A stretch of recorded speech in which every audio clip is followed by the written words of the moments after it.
Hello out there, all my fellow styrene users and abusers. Welcome to episode 2 of Kitchen Table Scale Models. What's cooking?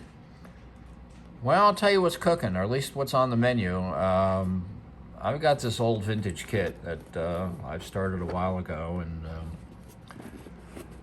I'm going to show you a little bit of what I've gotten done on it and what I plan on doing it. But before I get to that, let's look at what I've done and what I'm doing now. Recently completed a couple group builds since my last What's Cooking.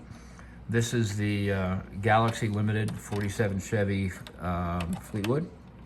So what's it called? Fleet Side. I don't know what it's called. Anyway, it's a fastback.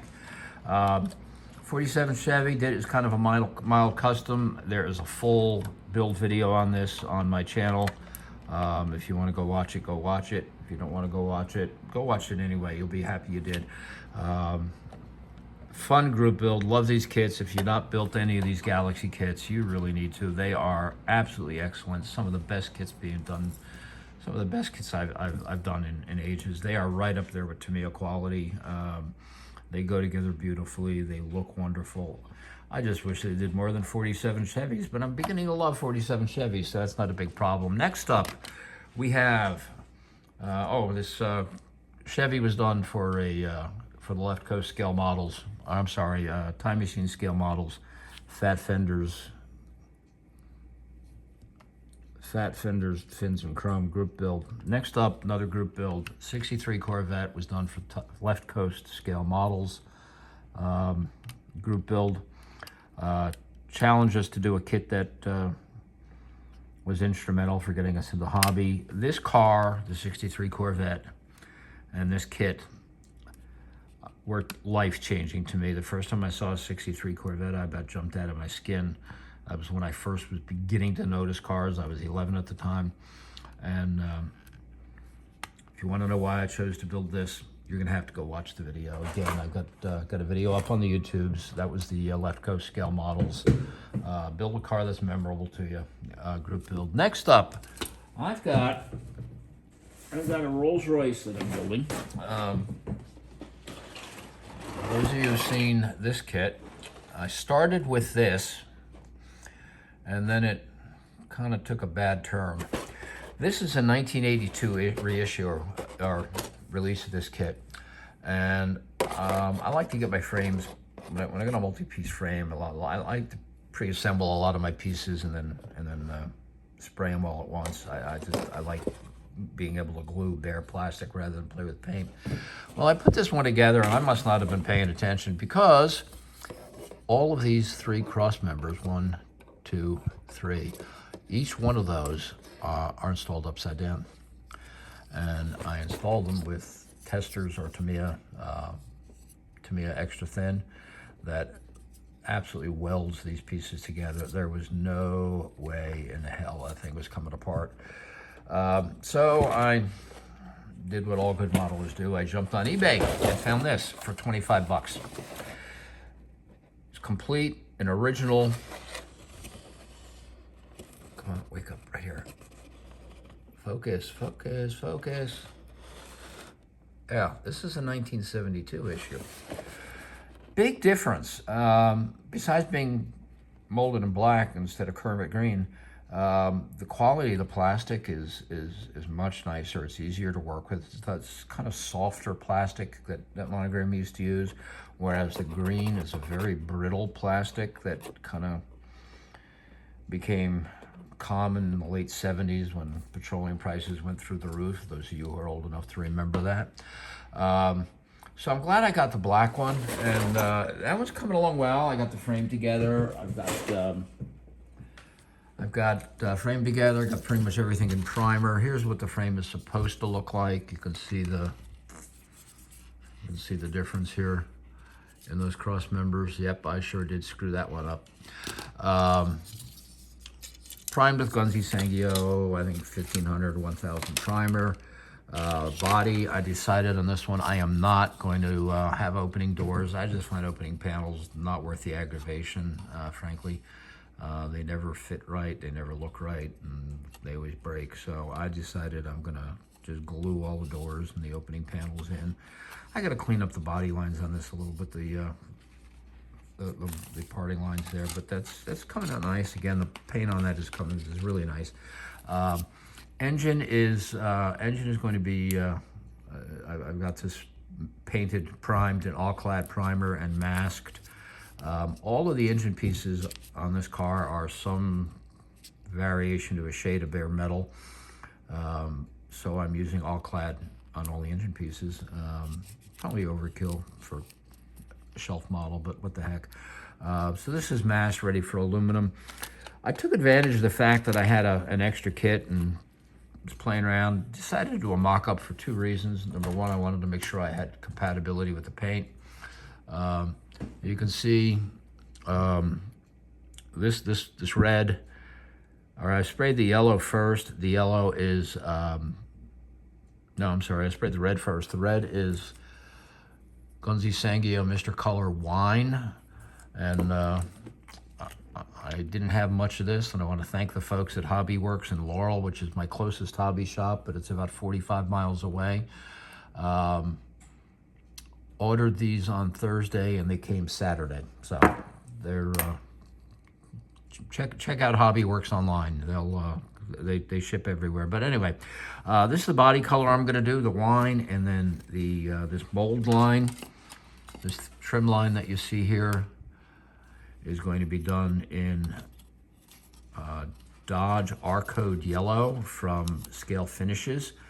I used that color recently on my Porsche Speedster build, which is another video you can go check out. Beautiful build, really had fun with it, love the color, and I decided to really spark this one up a little bit, and we're gonna do chrome trim there. So it's gonna brighten it up a little bit. The other thing I'm doing with this kit that's a little, just a little beyond what I normally do, the dashboard on this kit looked horrible. Horrible. So what I'm doing is, let me see if I can find these pieces. I'm putting this, oh heck, I lost it. That's not it. I'm using Detail Master Model Car Garage. I'm going to use Model Car Garage photo etched on the on this dashboard. Here we go. Here's the piece. I know I had it. I'm going to do a little instrument panel out of that out of this piece right here, and put the gauges behind it. Similar to what the real car has. The panel was black. I don't know, I might paint it black just to make it match, but just a little bit of detail since that will be visible. That's the 31 Rolls-Royce Roadster being done for the Billy Bear Model Car Videos Facebook page, Vintage Monogram Group Build.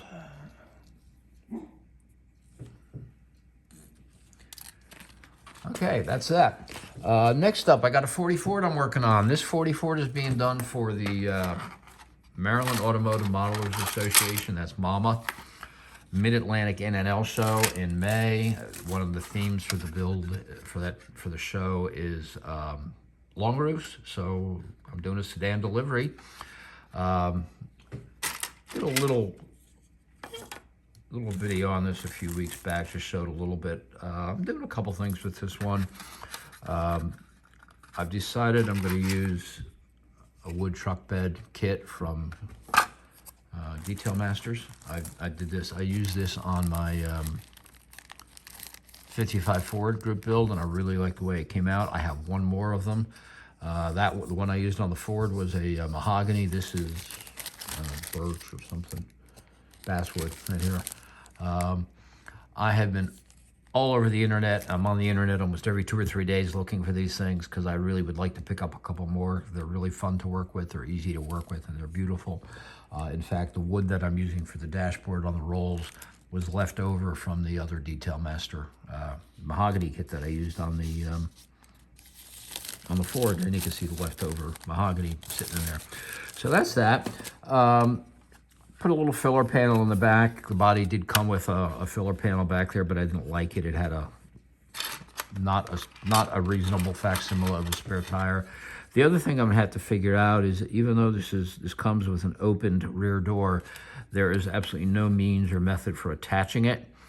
I've got a couple ideas. I'm not going to try to make it working. I thought about that. I actually have gone as far as ordered some resin hinges from Spot Model in Europe, and I don't know that I'm going to use them. We'll see when they come in. But paint on this one is going to be two-tone. I'm calling this truck the Melon Wagon, and the reason I'm calling it the Melon Wagon is there's going to be a vintage advertising sign on the side that has something to do with melons, and that's all I'm going to say. Color on this is going to be two-tone, cantaloupe, and honeydew. Fenders will be honeydew, top will be cantaloupe. Interior is going to be cantaloupe on the top, and I'm going to use this wine color as my accent color for this car. That's going to be the body panels or the interior panels, and I'm going to do the engine in that. Something else I'm going to do on the interior is use, if you can see this, let's try, see, yeah, there you go. I'm going to use this scribe siding on the side, on the interior side panels to simulate kind of a upholstery pattern. And yeah, I think with the I think the wine color with the basswood deck lid, I think it's gonna look pretty. And again, I'm really I've ordered some vintage advertising decals from online from a fellow by the name of Dave's Decals. If you want to check him out on eBay, you really should. Some really neat stuff. I've used some of his decals in a few other builds, and I've ordered a bunch more because they're great for doing old vintage style trucks. So that's it. That's the 40 Ford. Again, this will be done for the NNL, Mid-Atlantic NNL, that Maryland Automotive Modelers is conducting. And that's it. Next up, I got another group build I'm working on. This is, and when I say working on, I use that term loosely. I've worked on this so far by deciding on the color. Probably going with this. This is Tamiya clear green over their titanium silver acrylic. I may throw some pearl on it. I don't know. If I feel cute, I might. Chose this color for this car. I was having a hard time deciding what color to build this. So much so that it was like, you know, if I can't pick a color that really is going to work for me, I'm not going to bother. But I suddenly remembered a GTO that was cruising the streets of Passaic County, New Jersey in the late 60s. That was kind of that color. It was a 65. It wasn't a 67. I remember it well. You know, big Mickey Thompsons on the back, jacked up in the front. Underside was painted white, had a white final top. So I'm going to kind of do this sort of like that, only maybe keep it a little bit more of a milder street machine. I don't know. I want to build it close to out of the box because that's kind of the whole intent of this build. I have ordered from Model Car World some of their textured vinyl top paint in 3 different colors, in black, white, and I think saddle was the other color, or buff. So this might end up with a white final top, white interior, green on the bottom. I don't know, sitting jacked way up in the back. We'll see. But that's the extent of that. Some stash ads. Like everybody, I've got some stash ads lately. Picked up this 71 Mustang Mach 1 007 version, which I really could care a rat's patootie about. I just like the car. The old 71 Mustang kits left a lot to be desired. The old, I don't know who did them, AMT, MPC, whoever. So it's nice having these re-releases. As you know, they just recently did a Boss 351 too. Boss 351 also. So I'm not going to open this up or do this. Everybody, you know, that's just stash ad. There we go. That's done. Next stash ad is a 60 Ford. I think it's a 60, 61. I don't know. It's not labeled on the box. Pickup truck. I don't know. It's such a campy old truck. I actually learned how to drive a stick. You know, I don't know what year this is, but my father had a old Ford pickup truck that looked an awful lot like this. And that's how I learned how to drive a stick shift. It was 3-speed on the column, and when he wasn't home after I got my driver's license, I taught myself how to drive a stick by grabbing the keys to the pickup truck and driving it around the neighborhood. He doesn't know that. He probably would have laughed if he did. My dad was a truck driver, so it took a lot to ruffle him. So that's a Ford kit. That's another stash ad. Last up for stash ads is some parts and pieces I got here from my buddy Matthew at Model Car Videos. I don't even remember what I ordered here. Okay, here we go. I got some jack stands. I've got a diorama in planning stages, so I ordered a bunch of stuff from Matthew. There are other places that sell this, but Matthew's a good guy, and if I can do anything to support him, I will. He's making some really nice stuff here. I ordered a bunch of jack stands, selection of steering wheels. One of these might find their way into that Ford, by the way. I haven't decided which one. Some there. These little pieces, I can't even see what these are right now. I think they're interior door handles. There's some interior door handles there. Yeah, door handles and window cranks. That's what these are. And a whole bunch of traction bars for street machines. Some 3D printed distributors, already pre-drilled for wires. And since Matthew is now carrying ProTech, anytime I need ProTech stuff, I go to Matthew. And these are the spark plug lubes. So if you're looking for some nice aftermarket stuff, check out MCV Products, Matthew Inman, Model Car Videos. You probably watch his page or watch his videos. But good guy, good products. And what's fun about this is he's doing this little venture as a way to help his daughter earn some money. He's paying her to do all the packaging and all that stuff. So that's that. Now, what else do I have going on? Well, let's come back to this XR6 build. When I get done with all of these group builds, I'm coming back to this boy. This is a build I started about a year ago. And when I got into final assembly, it just came undone on me. Nothing worked. And I kind of went back to square one. And there was so much about this build that I really liked, that I was really happy with, that I wanted to continue on with, that I got online on eBay and I bought another kit. Now, if you've looked at these kits online lately, I looked today, XR6 kits are currently selling upwards of $150 to $200. I did not pay that for this. In fact, I think I paid like 55 bucks for it or something like that. Or less than that originally, but beautiful little slant 6. Color on this is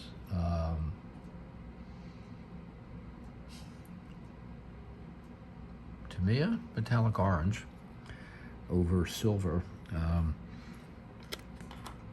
And what went wrong with this kit is, I really like this. This came out nice. The interior is very nice. What went wrong with this kit is the multi-piece body. I had a hard time getting it to fit around the chassis, and the suspension wasn't lined up right. So I kind of backed to square one, and I kind of used taken the same approach with this that I took with. I'm taking with that Rolls Royce. You know, I screwed up one, let's go buy another. And that's the kit I just showed you. Again, I got this one, it's over a year ago that I did this.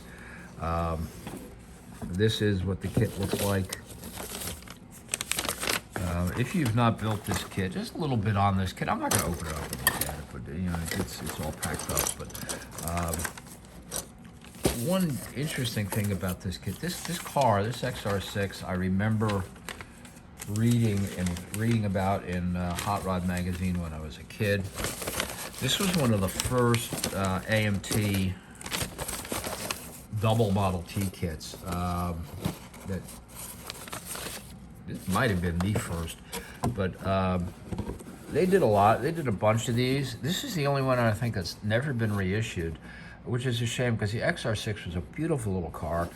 I tried to build this when it first came out. I actually received this as a Christmas gift one year.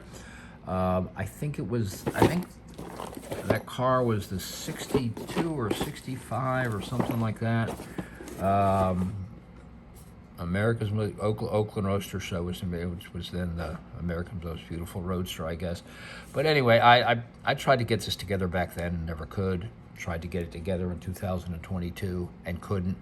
I kind of got back inside my head on this one and started to think about it. Okay, how can I do this? And one advantage of building different genre kits is. I figured out that what I need to do is build this like an airplane.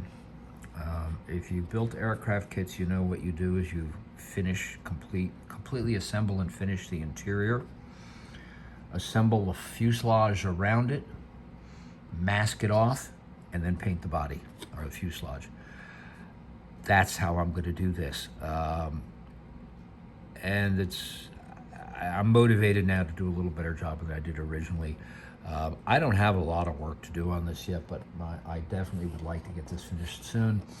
So that's the XR6. It's a beautiful kit.